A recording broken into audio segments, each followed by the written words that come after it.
Vous êtes jamais dit que c'était un peu bizarre qu'il n'y ait pas un jeu de rôle officiel pour jouer dans l'univers de Skyrim, dans l'univers des Elder Scrolls, alors que c'est peut-être le truc le plus geek et populaire qu'il y ait eu dans les années 2000, en termes de jeux vidéo, fantasy, tout ça, tout ce qu'on imagine être un jeu de rôle, en fait. Moi, j'ai toujours trouvé ça étonnant. C'est même la réponse que je donnais lorsque on me posait une question du style « Qu'est-ce que t'aimerais bien me voir comme univers, je sais pas quoi, qui n'est pas encore fait un jeu de rôle ?» Ben, moi, je me disais toujours que c'est une évidence que ça serait une très bonne porte d'entrée. Il y avait plein de fans de Skyrim et de Oblivion et de Morrowind et compagnie.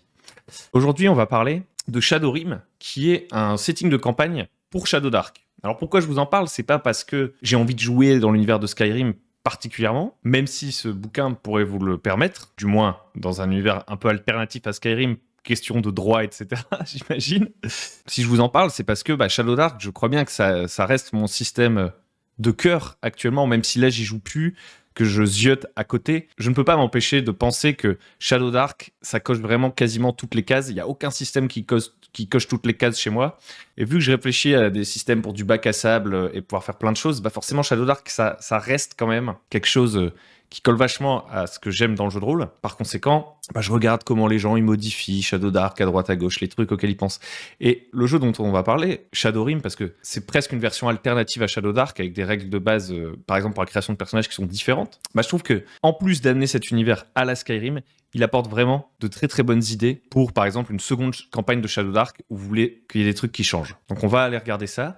En attendant, bienvenue sur la chaîne Le Bon MJ. N'hésitez pas à vous abonner si vous êtes intéressé par des vidéos sur le jeu de rôle, globalement, et plus particulièrement sur des jeux d'aventure, etc., un petit peu alternatifs par rapport à l'éléphant au milieu de la pièce, Donjons et Dragons 5e édition. Moi, j'adore les trucs un peu donjons et tout, mais j'aime bien les regarder à droite à gauche. Et donc, je pense que si c'est un peu votre cas aussi, vous allez apprécier ce qui se fait sur cette chaîne. Sur ce, allons voir Shadowrim. Donc Shadowrim, il s'en cache à peine.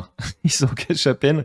C'est un jeu inspiré par le plus grand CRPG de tous les temps. Donc c'est un setting de campagne, il y a vraiment beaucoup de choses. C'est un bouquin de 198 pages, donc c'est pas un petit truc que vous venez à coller à votre Shadowdark. Il y a vraiment de quoi faire dedans. Si vous connaissez pas du tout Shadowdark, c'est à peu près du Donjons et Dragons 5e édition, très très très épuré, très très très simplifié. Pour avoir un truc un peu plus proche d'un côté old school, j'ai fait plein de vidéos dessus, donc je vais pas repasser sur les trucs qui sont semblables à Shadowdark. Donc création de personnages pour Shadowrim, c'est déjà plus la même. On commence par choisir un background. Ensuite, on tire nos stats et nos points de vie. Ensuite, on choisit une ancestry, un héritage, une race. Ensuite, on va choisir notre nom. Et ensuite, on va choisir un signe qui va déterminer nos premiers talents. Donc dans Shadowdark, c'est nos classes qui nous donnent des talents. Là, c'est un jeu sans classe. C'est un jeu où vous pouvez... Au départ, vous choisissez un signe qui va vous donner votre premier talent, mais un peu à la manière dont vous pouviez vous synchroniser avec différentes pierres runiques dans l'univers de Skyrim. À chaque montée de niveau, etc., potentiellement, vous allez pouvoir changer de signe, et donc ça en fait un jeu sans classe, où on peut évoluer sur différents arbres. Alors, c'est pas des arbres, en fait, je dis n'importe quoi, parce que c'est pas une progression, mais comment dire, il y a différentes catégories de signes astro, entre guillemets, sur lesquels vous pouvez tirer pour gagner des nouvelles capacités en montant de niveau. Du coup, avoir des personnages peut-être un petit peu plus variés que dans Shadowdark. Ça va faire que le jeu va être moins équilibré en mode si j'ai choisi cette classe, je suis quasiment sûr que le mec qui a choisi une autre classe à côté de moi, on va pas se marcher sur les pieds, on aura des personnages très différents. Ça, c'était une des forces de Shadowdark. Là, ce sera moins le cas. Mais je vous avoue qu'après avoir fait une longue campagne de près de 30 sessions de Shadowdark, cette idée au départ que les classes devaient bien faire des choses différentes, que je trouvais séduisante, est très cool par exemple pour du one-shot ou monter un groupe rapidement, etc. Je trouve qu'en fait sur une campagne au long cours, c'est moins important de protéger la niche de chaque personnage. Au long cours, on a envie de prendre des libertés. En fait, plus on joue longtemps à un jeu, plus on va avoir envie de prendre des libertés par rapport à ce jeu, customiser notre personnage potentiellement. L'avantage d'avoir des classes très très niches, c'est que si vous jouez avec des gens que vous connaissez pas, ça évitera qu'il y ait un mec, il essaye de tout faire, ou qu'il y ait des builds complètement pétés. Vous voyez que, par exemple, un joueur qui sait super bien créer son personnage, il soit beaucoup plus fort que les autres. Ça, Shadowdark ne le permet pas vraiment. Avec ce truc, je pense pas que ça permette d'optimiser, on verra après un petit peu plus en détail, puisque vous continuez à tirer vos talents aléatoirement. Par contre, ça fait un peu une croix sur ce truc de niche. Ça va permettre peut-être de faire des personnages un petit peu plus variés. Bon, ensuite, vous choisissez une langue, vous tirez vos pièces d'or et vos équipements de départ. Donc ici, on a une table de background qui correspond un peu à un univers à la Skyrim. Attendez, je vais me mettre en double page. Pour tirer un background. Donc ça change pas de Shadowdark. Les stats, c'est la même chose, la manière de tirer les stats. Alors, il y a des petits maths qui vont un peu changer. Par exemple, tous les personnages vont avoir globalement plus de points de vie que dans Shadow Dark, parce que comme il n'y a pas de classe, tout le monde a le même dé de vie, et en gros, à chaque fois que vous gagnez un niveau, vous jetez un des 8 plus votre modificateur de constitution. Donc on est tout de suite sur un truc un peu plus héroïque, on aura plus de points de vie. Ensuite, on a les différentes Ancestry, donc je vais pas m'attarder dessus, mais vous voyez bien que tout de suite, on a les trucs de Skyrim, avec des noms qui changent. Les Khajiit, c'est des Catfolk. On a les Dark Elves, les Impériaux, les High Elves, Lizards, les Nords, Wood Elf, Orc, avec chacun leur petite capacité. Pas de surprise par rapport à Shadow Dark. Alors, est-ce qu'il y a des trucs un petit peu originaux? Voilà, pas particulièrement. Il n'y a pas de truc avec un twist spécial. C'est vraiment les trucs auxquels on pourrait s'attendre. Le peuple chat, il va avoir des griffes et il va être meilleur pour escalader. Les lézards, ils peuvent respirer sous l'eau, etc., etc. Ensuite, on a un truc pour tirer des noms. Et là, on arrive au signe. Donc ça, c'est vraiment la grosse différence. Et que je trouve vraiment bien faite. Enfin, cool, en fait. Ça permet de donner un souffle nouveau. De se dire, on peut péter le jeu. Vous voyez, là, c'est quelqu'un, il n'a pas hésité. En fait, au premier niveau, vous allez choisir un signe. Et ce signe va vous donner un talent automatique plus un talent aléatoire de son arbre de signe, entre guillemets. Et ensuite, vous pourrez changer de signe en faisant un sacrifice, etc., un truc dans l'univers de jeu, quoi, pour vous affilier, entre guillemets, à un autre signe astral. Comme ça, à votre prochaine montée de niveau, vous tirez sur un autre arbre. Donc, un talent automatique et un autre qu'on tire. Ce qui est intéressant, c'est que nos personnages vont vraiment être plus forts que dans Shadow Dark, encore une fois, puisqu'ils vont tirer un truc à chaque niveau. Parce que dans Shadow Dark, de base, votre personnage niveau 1, quelle que soit sa classe, il a déjà des trucs. Genre le voleur, il a un backstab. Ils ont déjà en fait des trucs automatiques en choisissant leur classe qui les rendent plus forts. Et en plus, ils ont des trucs qui vont scale, entre guillemets. Par exemple, un magicien dans Shadow Dark, quand vous prenez la classe du magicien, il commence avec plusieurs sorts. Là, vous n'allez probablement pas commencer avec plusieurs sorts. Vous allez peut-être commencer avec un sort, peut-être avec 0 sort en fait, vu qu'il n'y a plus de classe. Donc je peux même pas vous affirmer que ça rend les personnages plus forts. Ce qui est sûr, c'est que vos personnages auront plus de points de vie. Ce qui n'est pas forcément une bonne nouvelle, parce que les points de vie, ça rallonge les combats. Mais à voir.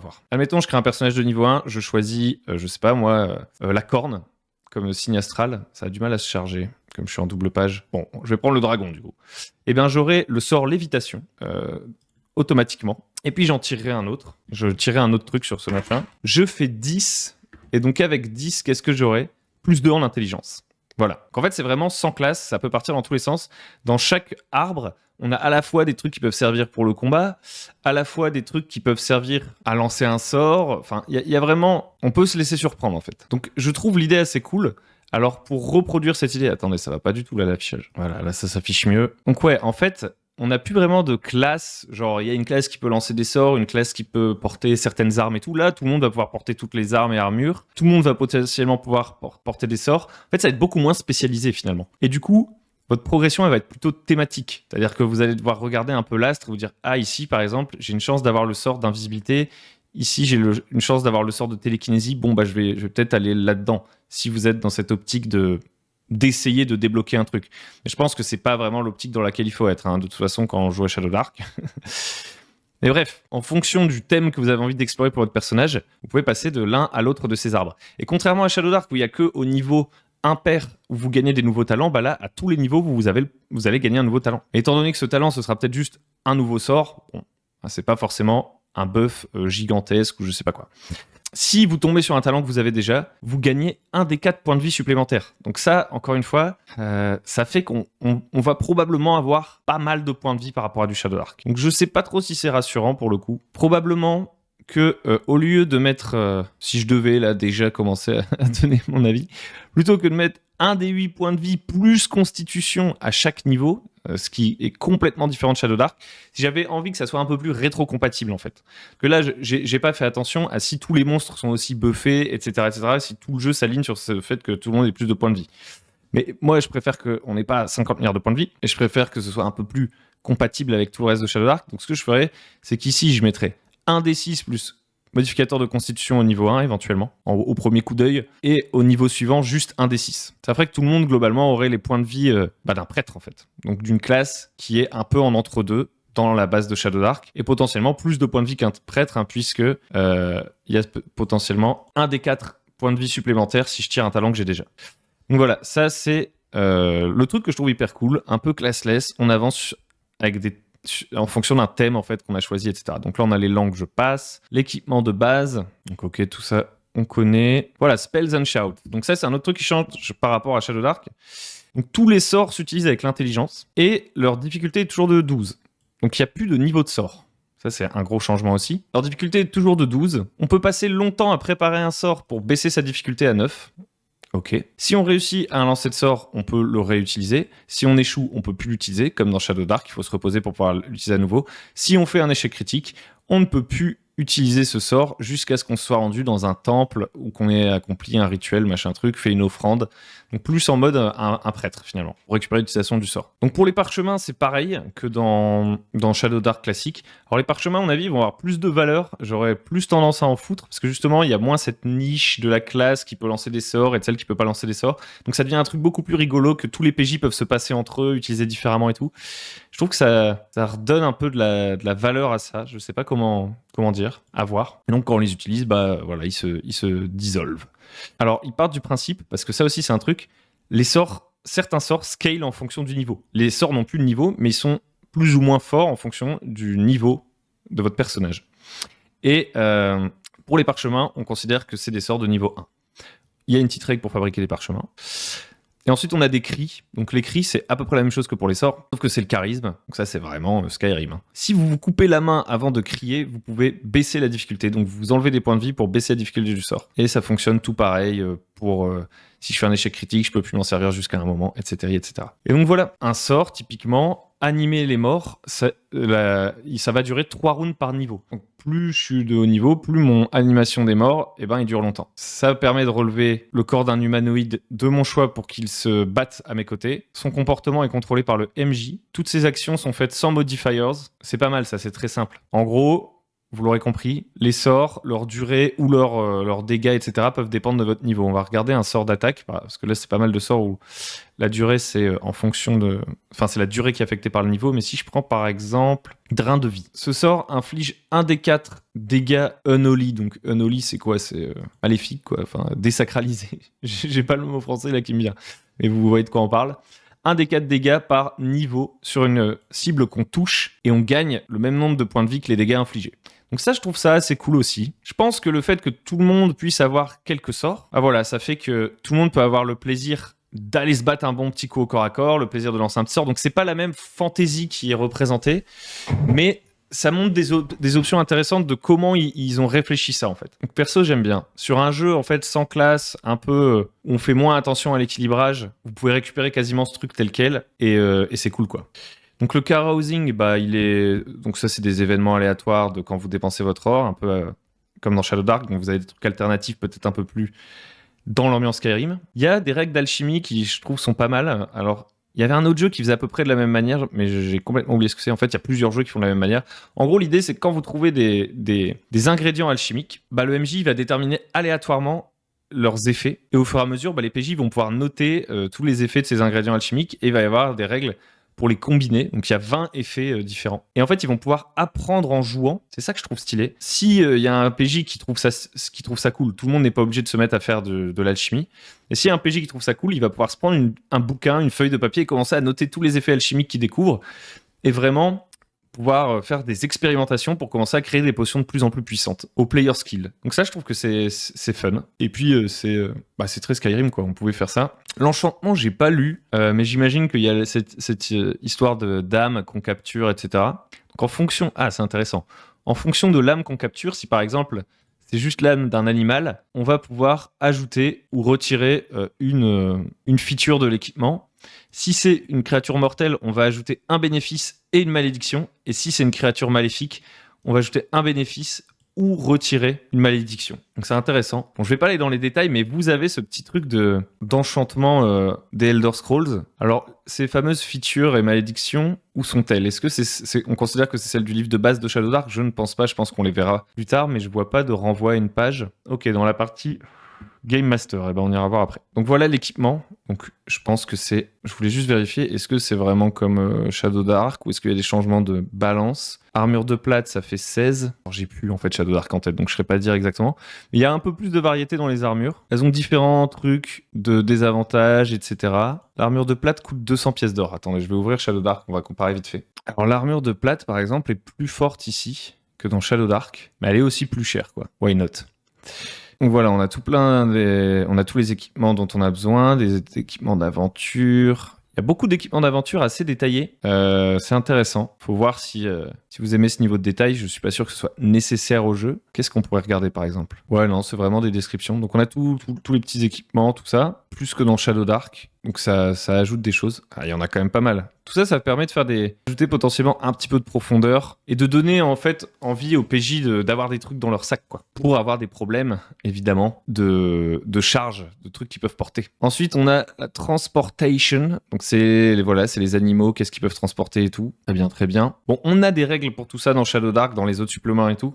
Mais voilà, là, ce qui est intéressant, c'est que tout est regroupé dans un même bouquin. Vous n'avez pas vraiment les règles de base de Shadow Dark, mais une fois que vous les connaissez, c'est très facile de prendre ce bouquin-là et d'en faire, entre guillemets, votre seul bouquin de référence si vous faites une campagne dans l'univers de Shadowrim, quoi. Ensuite, on a les gemstones, ok, donc bon, c'est des trésors.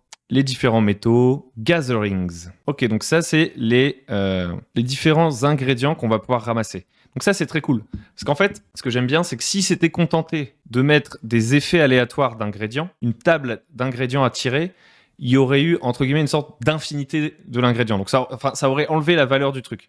Alors que là, en déterminant aussi dans les règles quels ingrédients peuvent être trouvés où, ça veut dire qu'une fois que vous aurez passé, je sais pas moi, je dis n'importe quoi, beaucoup de temps sur les terres, dans des forêts, et que vous aurez découvert, entre guillemets, tous les différents ingrédients de cette forêt, s'il n'y a aucun des ingrédients de la forêt qui vous donne les effets que vous recherchiez, bah vous allez peut-être avoir besoin de changer de région pour justement aller trouver les bons ingrédients. Donc le fait que les ingrédients soient collés à des biomes et différentes difficultés pour être trouvés, mais que par contre leurs effets exacts à ces ingrédients soient aléatoires, je trouve que c'est nickel. Il faudra juste vous faire une petite base de données au fur et à mesure que les PJ découvrent les différents effets des ingrédients. Il faudra que vous aussi vous les notiez de votre côté pour pas les oublier. Ensuite, on a des trophées. Donc ça, c'est des trucs qu'on peut trouver sur différents créatures cette fois-ci et qui peuvent aussi donner des ingrédients alchimiques. Donc, ok, c'est cool. Ah, bah, c'est ici la table aléatoire de potions. Et donc, on voit aussi que les effets des potions peuvent être normaux, majeurs ou extrêmes. Et que ça change leur prix. Ok. Ici, on a les différents parchemins et leur prix. Ensuite, on a le bestiaire. Alors, le bestiaire, je sais pas du tout si ça colle avec Shadow Dark. On va prendre un bandit. On va comparer deux bandits. Donc, bandit. Donc, un bandit de Shadow Dark. Classe d'armure 13, 4 points de vie. Lui, il a 5 points de vie, vous voyez, il a 1 point de vie de plus ici. Il a la même classe d'armure, il fait à peu près les mêmes dégâts. Maintenant, regardons un ours. Ici, un ours, et ici, un ours également. Alors, Bear Brown, donc lui, il est niveau 4. Ah, lui, il est niveau 5 ici. C'est plus les mêmes référentiels. Faudrait plutôt que je regarde, je sais pas moi, deux trucs qui ont à peu près le... Ouais, il y a vraiment plus de points de vie dans ce jeu. Vous voyez, par exemple, l'ours de Shadowrim, il a 30 points de vie, alors qu'il est considéré comme niveau 4. Donc on sait pas trop comment il a fait son calcul, le type. Ça, c'est un peu dommage. Je sais pas si c'est expliqué quelque part. J'ai pas fait gaffe. Alors que celui-là, bah, cet ours de Shadow Dark, il est niveau 5. Pourtant, il a 5 points de vie de moins que l'ours niveau 4 dans Shadowrim. L'ours niveau 4 de Shadowrim qui a aussi plus de classes d'armure. Et c'est marrant aussi, il y a un truc, une manière un petit peu différente d'écrire les choses, vous voyez, donc ça c'est bizarre. Il n'y a pas de bonus pour son attaque à l'ours. Donc je pense que je partirai sur sa force, vous voyez par défaut, qui est de plus 4, mais il n'y a pas de bonus. Donc je sais pas si c'est expliqué quelque part. Et du coup, ça me fait quand même me dire que, comme on le disait plus tôt, les personnages de Shadowrim seront un petit peu plus forts. En même temps, s'ils se faisaient one-shot, ça collerait peut-être moins à l'esthétique des Elder Scrolls. On est censé jouer un truc peut-être un peu plus héroïque, a priori dans l'idée qu'on se fait de notre personnage, que dans Shadow Dark. Démarrer une campagne. Alors ça, c'est intéressant. Il y a le start prisonneur, le start urbain, le start réfugié, le start montagne, le start bateau échoué. Je trouve ça vraiment cool. Ensuite, on nous explique vite fait le contexte avec les dominionistes, la guerre entre les hommes du Nord, les machins, les trucs. Et ensuite, il y a un système de Hex-Travel qui est spécifique un petit peu. Est-ce que je peux vous trouver ça ?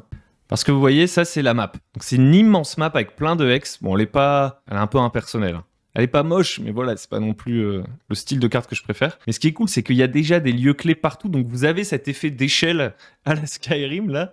Je trouve ça rigolo. Vous avez cet effet, on va explorer un truc énorme. Et alors ça, par contre, en termes de lisibilité, c'est pas ouf. Hein. Ils se ressemblent un peu tous, ces machins. J'aurais préféré des symboles précis pour bien me retrouver sur la carte, parce que moi qui suis daltonien et tout, je peux vous dire que là, je suis paumé. Mais de toute façon, a priori, je pense pas faire jouer ce truc tel quel. Hein. Mais on a vraiment un truc avec des biomes et tout, sur une immense zone à explorer. Et du coup, ici, on a un truc pour pas se planter, quoi, avec la vitesse et tout. Et on a des tables de rencontres. évidemment pour chacun de ces biomes. Mais ce qui est intéressant, donc je scroll étape de rencontre. Hop. Alors, il y en a des plus ou moins différentes. Vous voyez, si on prend par exemple, on va regarder quand même une vite fait. Si on est dans les wetlands, peut-être dans les marais et tout, bon, bah, on a une maison qui s'effondre et qui est en train de se faire prendre dans la boue et tout du marais. On a une guenaude. Donc, on a des trucs où il y a des créatures, des trucs où il n'y a pas de créatures, plus ou moins mis en situation. Ici, une pierre de rune. Donc, ouais, il y a quand même des trucs qui vont changer, quoi. C'est pas juste 3 gobelins, un dinosaure et un bison futé. Ensuite, on a des petits pièges ici, des hazards. Ok. Dangers passifs qui doivent être endurés ou fuis. Donc, c'est des inspi, quoi. Ici, on a des petits trésors. Donc, on a des trésors aléatoires en fonction du niveau de l'endroit où les PJ se trouvent. Et de quoi custom le trésor. Et voilà, ici, on a les bénéfices et les curses pour nos fameux enchantements, là. On n'aura pas besoin du livre Shadow Dark pour retrouver ces infos-là. Et ensuite, on a toute une série de localisations. Donc ça, c'est intéressant. En gros, tous les trucs qu'on avait vus sur la map, il y avait certaines cases qui étaient notées qu'il y avait un point d'intérêt. Et ben, elles ont déjà leur point d'intérêt. Donc, par exemple... On va prendre un truc au pif. Il y a Stonehelm. Donc Stonehelm qui s'étend a priori sur 2 hex, qui a l'air d'être une ville, un alchimiste, un forgeron, etc. avec des petits détails. Le Castle of Kings. Donc on a vraiment la ville un petit peu détaillée et tout. Et donc vous pourriez vous lancer comme ça en exploration, en mode je prépare rien quoi. Alors vous auriez pas, ça c'est sûr, des designs de donjons de fou. Chaque endroit n'est pas super détaillé avec une map, une battle map avec 35 salles à visiter, etc. Il y a pas de méga donjon dans le machin. Donc c'est moins dans une idée de dungeon crawl. Il y a vraiment plus un côté, je trouve, exploration. Et on n'a pas plus de détails que ça. Alors là, en fait, je suis en train de me rendre compte que tout ce qu'on a vu là tout le scrolling que j'ai fait là, c'était que les villes. Vous voyez, c'est bien classé. Là, c'est les villes. Donc ici, vous avez toutes les villes. Vous avez même un petit truc pour vous acheter éventuellement votre propriété comme dans Skyrim, pour vous acheter votre château, votre temple ou je sais pas quoi. Et là, vous avez des rumeurs pour les villes. Ok. Ensuite, vous avez les sites d'exploration. Donc là, pareil, ça va être sur la grande map.